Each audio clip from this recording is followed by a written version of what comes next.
Bonjour à tous, bienvenue pour cette nouvelle chronique astro. Pour ceux qui découvrent cette chaîne, moi c'est Stéphanie et chaque quinzaine j'analyse les énergies des nouvelles lunes et des pleines lunes car elles nous donnent la tendance pour les 15 jours suivants et parfois plus, comme ce fut le cas pour les dernières lunaisons qui étaient aussi des éclipses. D'ailleurs j'espère que vous allez bien et que les énergies ne vous ont pas trop malmené car elles étaient quand même assez crues et je sais que cette dernière pleine lune en opposition à Saturne et à Pluton a amené pas mal de coups de blues, de doutes, de sentiments de culpabilité, de peur, parfois fondées, comme celle de manquer de soutien. Certains ont pu perdre des appuis. Mais heureusement, l'astrologie nous permet de comprendre que ce qui nous arrive s'inscrit dans un cycle. Et qui parle de cycle, parle de roue. Et tout le monde sait ça, une roue, ça tourne. Alors c'est pas le moment de céder au désespoir, d'autant plus que j'ai quand même des bonnes nouvelles à vous annoncer. Cette semaine, je vais vous parler de la prochaine nouvelle lune qui se tiendra dans le signe du Lion le 1er août à 5h11 du matin, heure de Paris. Et la principale bonne nouvelle, c'est que le Soleil, l'astre des astres, est de retour dans son signe. Et quand une planète revient à son domicile, eh bien elle répand ses bienfaits au maximum car elle est confortable. Elle donne alors le meilleur d'elle-même et ça profite à tout le monde. Elle nous montre et nous fait bénéficier encore plus de ses bons côtés. Et le soleil n'échappe pas à la règle, il est plus opérant et plus bienveillant dans son signe que dans tout autre signe. Bien sûr, ce sont les natifs du lion ou ascendant lion qui en profiteront le plus, mais on a tous le signe du lion quelque part dans notre thème, et une maison 5 qui est en analogie avec ce signe. Et le retour du soleil dans son signe place la maison où se trouve notre signe du lion dans notre thème natal sous de très bons auspices, et notre maison 5 aussi. Dans notre thème natal, la maison 5 est celle où on se montre créatif, généreux, où l'on donne sans compter et où on s'affirme et où on s'exprime avec joie et authenticité. La maison 5 indique comment se faire plaisir, comment nous faire plaisir. En général, on sait d'instinct ce qui nous fait du bien. Mais il arrive qu'on soit conditionné par notre éducation ou par notre milieu culturel et qu'on apprécie une chose parce que tout le monde autour de nous l'apprécie. Prenons l'exemple de quelqu'un à qui on a toujours dit « Pour les vacances, le sud, c'est le mieux. Là-bas au moins, il fait beau et chaud. » Mais supposons que cette personne ait une maison 5 en Capricorne. Eh bien, elle se sentirait pourtant mieux au frais et si possible en hauteur plutôt que sur le sable brûlant. Mais il se peut qu'elle l'ignore. Et notre maison 5, c'est en fait notre maison récréation, où on peut se réfugier pour s'éclater. C'est notre maison d'individuation, celle où on est soi-même, sans filtre ni phare. Et d'ailleurs, petite parenthèse, en numérologie, le 5, c'est l'envie de goûter à tous les plaisirs sans limitation. Et pour en revenir au soleil en ce 1er août, dans son signe du lion, il va activer notre maison 5 natale et celle où le signe du lion est. Et ça va nous faire du bien, même malgré que Saturne et Pluton règnent toujours et encore pour quelques mois. Le lion, le soleil en lion, je veux dire, nous propose à tous une trêve. Alors c'est pas la trêve hivernale, mais plutôt la trêve estivale. En effet, tous les ans ça recommence. Mais cette année, c'est très spécial car le Soleil en Lion reçoit un très bel aspect de Jupiter, le grand bénéfique, qui est lui aussi dans son signe, donc bienveillant plus, et aussi dans un autre signe de feu, donc du même élément que le lion. Et cette heureuse configuration va nous permettre à tous de prendre conscience qu'il y a des solutions ailleurs, plus en lien avec notre philosophie personnelle. Avec ce trigone entre le Soleil et Jupiter, des opportunités, surgies de nulle part, vont nous rebooster de façon inespérée et nous permettre de faire avancer des situations qui étaient à l'arrêt ou sans issue. On va retrouver notre optimisme. Ce peut être des opportunités d'évoluer officiellement, par exemple, par le biais des études supérieures pour un étudiant, ou en obtenant un visa pour partir à l'étranger, ou en légalisant quelque chose. J'ai bien dit des opportunités surgies de nulle part, car au moment de ce trigone, Uranus formera un carré à la Lune et au Soleil. Et Uranus symbolise l'imprévu, la libération soudaine et rapide, et qui s'impose à notre conscience, car le carré impose des situations. Mais ne nous attendons pas pour autant à un gentil miracle. Un carré, ça reste un aspect de tension, et qui nous fait sortir de notre zone de confort, et qui peut être très très contrariant, même si c'est un aspect dynamique et dynamisant. Un peu comme une rafale de vent qui nous emporterait malgré nous vers un lieu inconnu et lointain, pourtant en parfaite concordance avec ce que l'on cherchait. Sauf que Vénus est prise, elle aussi, dans cette bourrasque, car elle est conjointe au Soleil, et donc elle aussi, en carré à Uranus, ça pourrait bien nous secouer de manière désagréable, puisque Vénus parle de bien-être, et ça pourrait aussi nous coûter cher, car Vénus, c'est aussi les finances. Et comme Uranus symbolise aussi l'électricité, ça peut nous faire l'effet d'un électrochoc qui nous chatouille quand même pas mal, mais qui aura pour effet au final de nous réveiller. Évidemment, Vénus au carré d'Uranus peut aussi amener des ruptures sentimentales soudaines, car Vénus ne symbolise pas que les finances. Ce serait alors une libération, peut-être subie, mais quand même une libération. On peut aussi avoir un coup de foudre sous cet aspect. Vénus carré Uranus, c'est une rencontre de prime abord tendue qui tourne rapidement à la passion. Mais avec Uranus, ce peut être aussi un feu de paille. On surnomme Vénus la petite bénéfique, et en trigone de Jupiter, le grand bénéfique, ce peut être une occasion rêvée, une chance à ne pas laisser passer. Mercure est en passe de repasser direct. Au moment de cette nouvelle lune, il achève sa rétrogradation et il est toujours dans le signe du Cancer. On ressasse en notre fort intérieur. Mercure repasse sur les degrés qu'il a déjà parcourus et réfléchit à ce qu'il peut digérer ou pas. Car avec le Cancer, tout passe par l'estomac. Et étant à son tour en opposition à Saturne et à Pluton, d'ailleurs quasiment sur le même point où se tenait la dernière pleine lune, il nous amène à penser sérieusement à se débarrasser de certaines contraintes et sûrement donc à résilier certains accords, certains contrats. Et certaines paroles pourraient bien voler en éclats. Image qui colle très bien à Uranus. Et on devrait alors se passer de certains appuis, effectivement, ou de certaines ressources. Et ce peut être la fin d'une dédite pour un étudiant, par exemple, qui part à l'étranger. Mais ça peut aussi être tout un tas de choses. Comme il s'agit d'une nouvelle lune, si c'est la fin, cette période marquera donc le début de quelque chose de nouveau qui nous rend très optimistes. Mars est à 11 degrés du Soleil. Lui aussi est dans le signe du Lion. Alors on ne peut pas parler de conjonction, mais ils sont quand même dans le champ de l'un et de l'autre. Leurs énergies se mélangent déjà. Et le rôle de Mars est d'activer les maisons qu'il transite et les autres planètes, et ce trigone à Jupiter va obligatoirement amplifier tous les symboles du signe du Lion. On sera d'humeur à être très créatif, beaucoup plus généreux, séducteur. On aura besoin de se faire plaisir. Et tout particulièrement après les tensions de ces dernières semaines. On en a plus besoin que d'habitude. En même temps, c'est à ça que sert cette période estivale. Chaque année, à la même époque, on lève le pied, on prend plus de bon temps, on oublie un peu d'être trop sérieux et responsable le temps de quelques jours. Et Mars va renforcer encore plus cette humeur et ce besoin. Mais avec Mars, il faudra quand même être prudent, car même en trigone, qui pourtant a la réputation d'être un aspect bénéfique, il peut devenir too much, trop entreprenant, et il nous inciterait à trop en faire.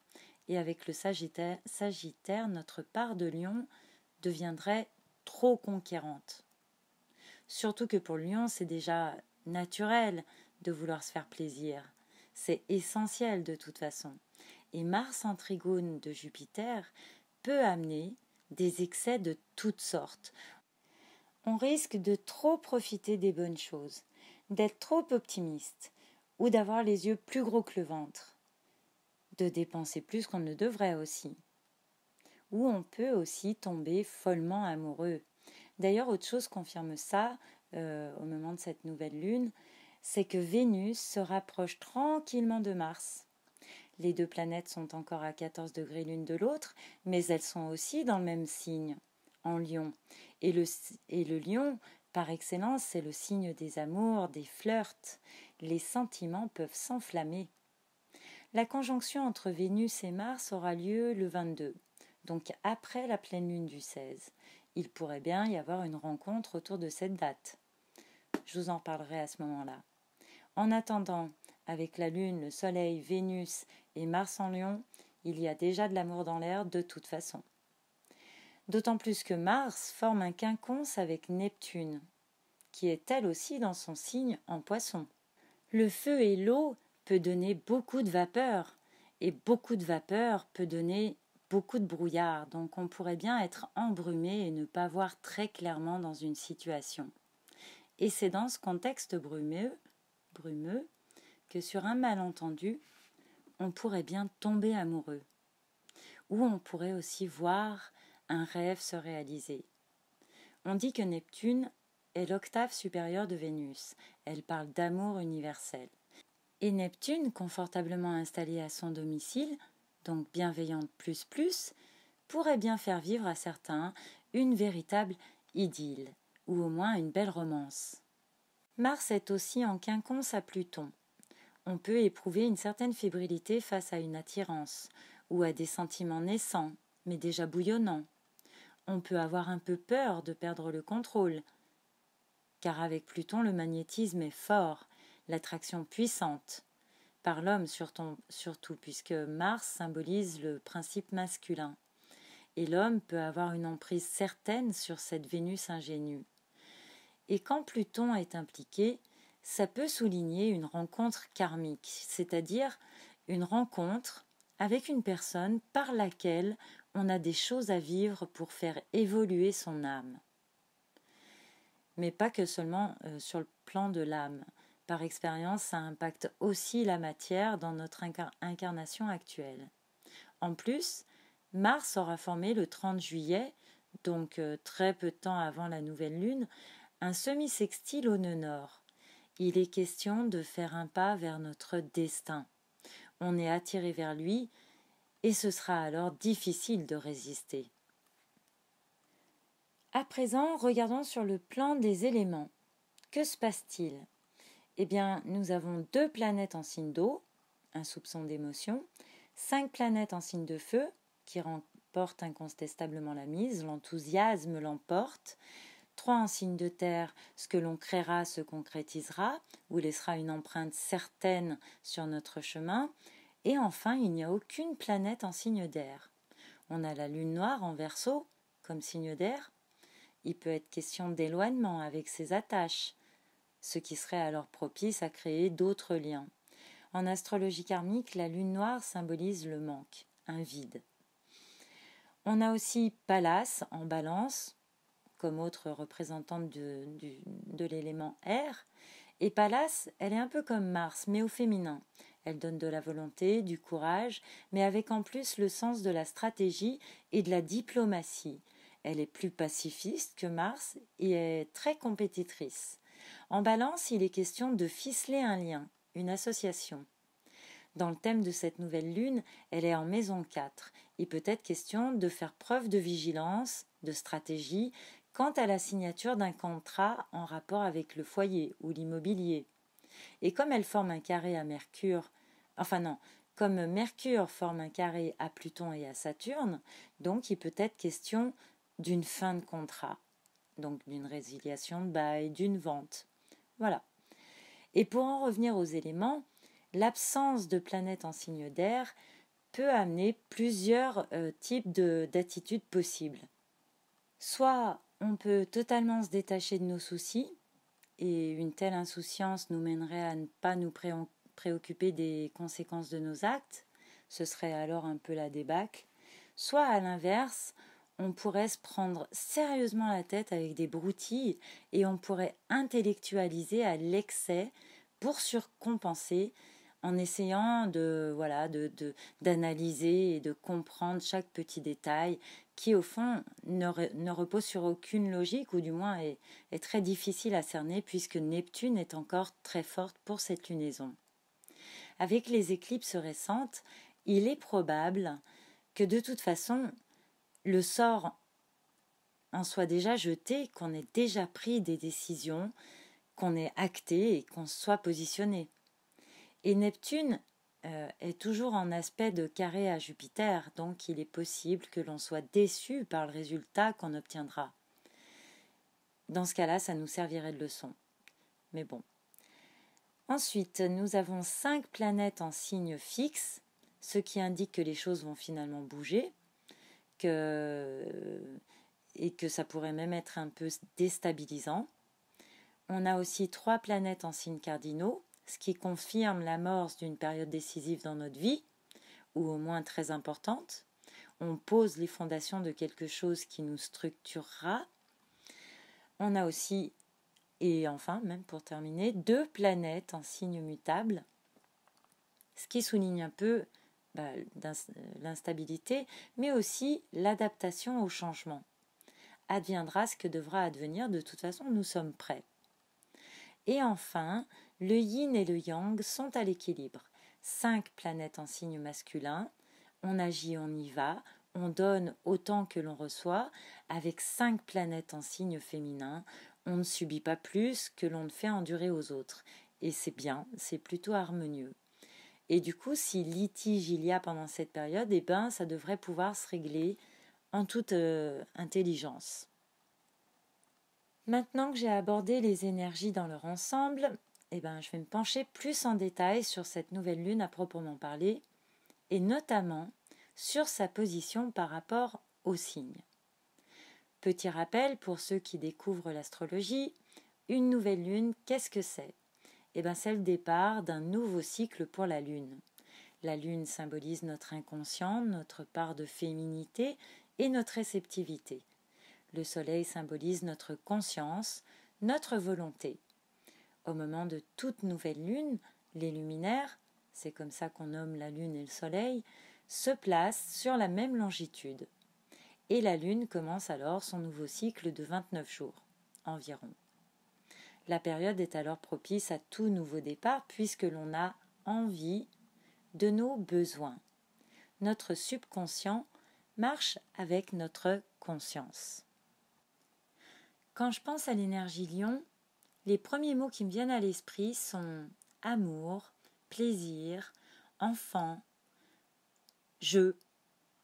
Et une nouvelle lune dans ce signe parle donc d'un commencement, de toute évidence, bien agréable, comme le début des vacances, ou la conception d'un enfant, ou un nouvel amour, ou des loisirs.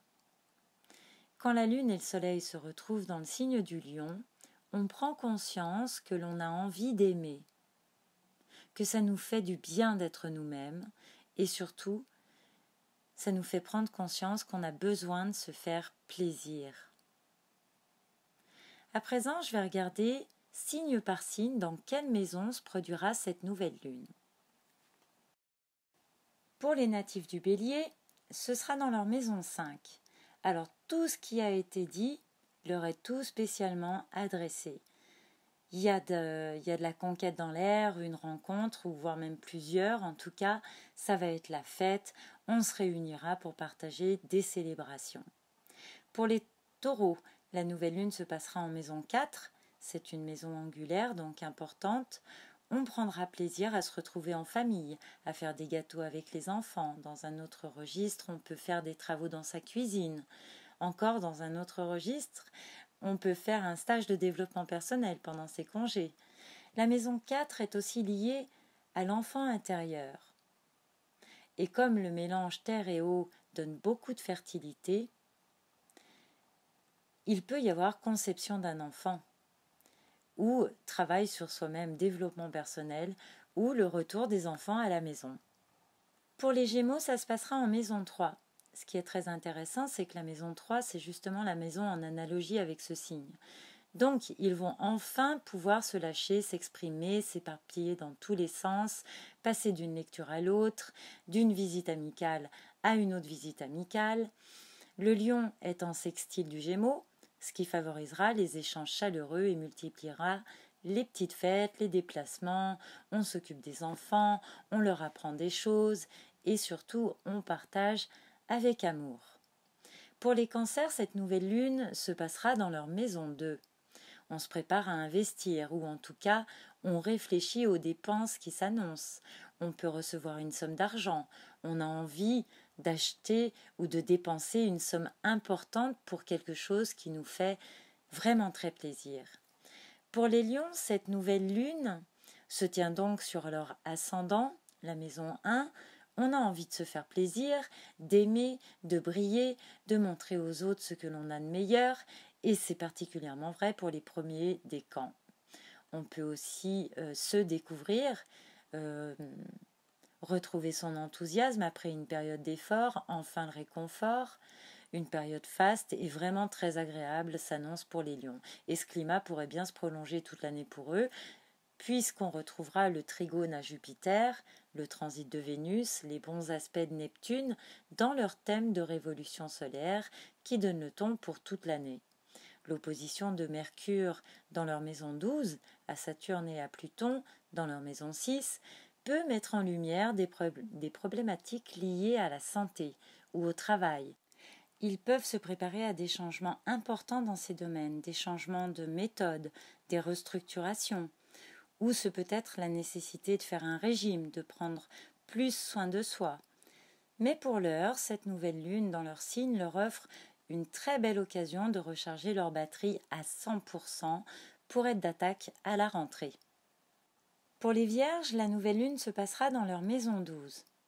Ici, il est question de se ressourcer au calme, loin du tumulte et des autres.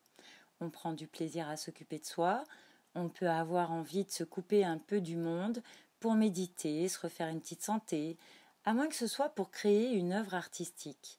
Et si c'est le cas, ce pourrait bien être une œuvre majeure. En tout cas, les Vierges seront très inspirées. Il se peut aussi que leur santé leur impose du repos. Alors n'oublions pas que les premières semaines d'août correspondent à la période pré-anniversaire des Vierges et généralement pendant ces périodes-là, on éprouve de la fatigue. Pour les Balances, la nouvelle lune aura lieu dans leur maison 11 et dans un signe en sextile avec le leur, ce qui sera très favorable pour faire de nouveaux projets, intégrer de nouveaux groupes.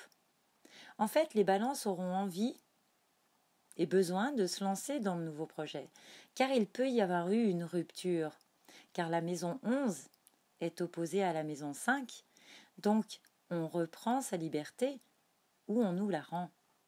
Ce peut être une rupture sentimentale, ou le départ des enfants, soit parce qu'ils sont en âge de partir, soit parce qu'ils partent en vacances. Mais donc les Balances en profiteront pour faire quelque chose de nouveau, peut-être en lien avec la nature, car Uranus est en Taureau, ou en rapport avec l'immobilier aussi, si c'est plus une question professionnelle. Ou il peut aussi y avoir des travaux à faire chez soi, ou un déménagement à programmer. Pour les Scorpions, cette nouvelle lune se tiendra au sommet, sur leur milieu de ciel. Une autre maison angulaire, importante, il est ici question d'amorcer une période décisive, d'assumer de nouvelles responsabilités, professionnelles ou familiales. On peut changer de poste, ce serait alors pour une évolution qui nous permettrait de nous mettre en valeur. D'ailleurs, cet aspect de lune sur le milieu de ciel peut favoriser le succès et la célébrité. En tout cas, ils chercheront à être en phase avec ce qu'ils sont profondément. Si ce sont des responsabilités familiales, ce peut être l'arrivée d'un enfant dans la famille ou une renaissance, une libération. Globalement, pour les scorpions, ce sera une période de renouveau, où ils récolteront des lauriers. Jupiter, en bon aspect dans leur maison 2, indique un enrichissement, soit matériel, soit personnel. Cette nouvelle lune sera une heure de gloire pour les scorpions. Mais comme la maison 10, le milieu du ciel, est une puissante maison karmique, ils récolteront les fruits de ce qu'ils ont semé dans le passé et ils devront assumer ce qu'ils récolteront, en bien ou en moins bien. Pour les Sagittaires, cette nouvelle lune sera dans leur maison 9. Et ça tombe bien car c'est leur maison. Et en plus, Jupiter s'y trouve aussi. Ce peut être un départ à l'étranger ou une rencontre avec une culture étrangère par le biais d'une rencontre avec des personnes venant de loin. On peut aussi se passionner pour un style de vie le temps d'un été, ou on peut s'engager pour une cause ou mettre en pratique une philosophie. Ce peut être le point de départ d'un nouveau style de vie en phase avec nos aspirations les plus profondes. Pour les Capricornes, cette nouvelle lune occupera leur secteur 8, ce qui amènera un début de transformation psychologique ou physique. Une grossesse est encore possible ou une renaissance qui passerait alors par une remise en question et sûrement l'abandon d'une certaine sécurité. Mais n'oublions pas, cette nouvelle lune est dans le signe du lion. Donc il y aura quand même cette notion de plaisir à se transformer. Donc rien de dramatique, même si tout ce feu n'est pas très confortable pour ce signe de terre. Pour les Verseaux, la nouvelle lune se passera en maison 7, une autre maison angulaire marquant une période importante pour eux. Il sera question d'engagement, d'officialisation. Avec toutes ces planètes en maison 7, on peut supposer qu'il y aura de multiples contrats. Uranus en carré pourrait amener des renversements de situation. Des associations qui étaient prévues pourraient tomber à l'eau, mais d'autres pourraient se présenter. Mercure dans le secteur 6 du travail amènera des négociations visant à restructurer leur position. Sur le plan sentimental, les Verseaux pourraient bien se séparer de leur conjoint ou décider de repartir sur de nouvelles bases. En tout cas, les échanges seront nombreux et la question du mariage ou pas sera bien à l'ordre du jour pour cette nouvelle lune.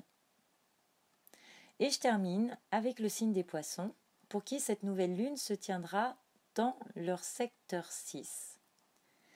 Les Poissons pourraient bien commencer une nouvelle activité récréative au sein d'un nouveau groupe, où ils pourraient se rendre très utiles auprès des enfants, pour les ouvrir à l'art ou au sport nautique, ou à la spiritualité. Ce peut être une période de suractivité pour les Poissons, et surtout s'ils travaillent dans les loisirs. Sur le plan des rencontres, cette nouvelle lune peut annoncer une ou plusieurs rencontres au travail.